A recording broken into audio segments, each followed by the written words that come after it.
Hey everybody, Lucas Carroll here with the Business of Senior Care, where we help home care companies get their state license as fast as possible and with excellence. Thanks for tuning in. I want to talk about one of the questions that comes up from time to time and potentially working with new clients is, why don't I just do it myself? Why don't I just go through the home care licensure process myself and I think I can make it through? And the answer is it comes down to cost balance trade of your time versus what things are higher on your priority list. So there are certainly people who want to go through the licensure process because they may have a background in auditing, or they may have just a fine attention to detail and enjoy regulations, or something like that, which is totally fine.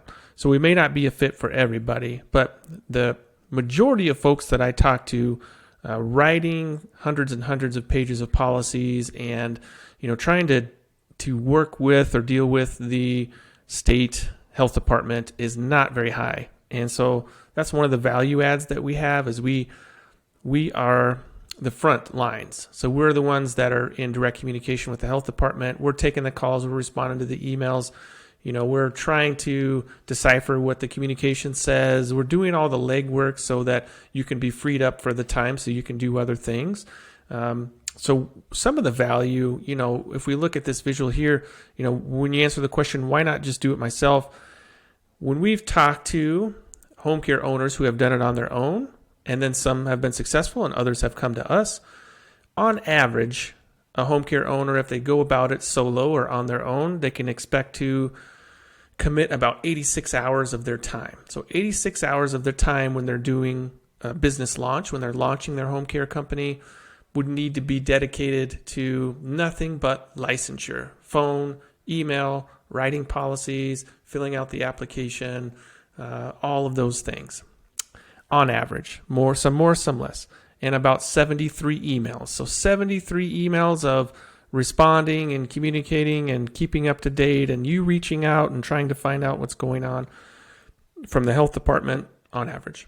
26 telephone calls. So that many telephone calls of returning, leaving a message, waiting back to hear, communicating and talking with somebody representative from the health department. And a lot of worry and frustration, especially when it comes to writing your policies. Are these going to be in compliance with state regulation? When they come for our survey, is it going to be a problem? I'm not sure exactly what it's supposed to say. Does this look good? Is this a good format? Does it need to include this language? There's a lot of worry and frustration that I hear from home care owners about just the uneasiness of going through the process and what that would look like, and whether or not they go through the whole process and then maybe their application gets rejected or turned back, or the survey doesn't go well because it just doesn't have the information that the health department's looking for.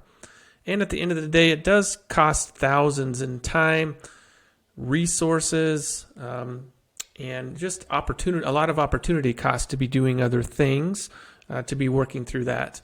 When you go with our team, that significantly reduces the amount of time commitment for state licensure, which then usually cheers go up for doing anything but state licensure. We can get that down to 10 hours of time commitment. So we have a very systematic process where we're going to schedule with you, hopefully the same day, the same time, a call every week to touch base, making sure that you know where you're at and all the work that we're doing and what's up next in the process and what's the status. So that's really your time commitment, is on the phone, on a Zoom or a Google Meet with us, just going through what is going on. And there may be some telephone calls, about 8 telephone calls, and some light emails and correspondence that need to happen, but mostly a feeling of being stress-free, knowing that you have a trusted partner so that you can turn around and focus on the million other things that it takes to launch a new home care business and focus your time on that.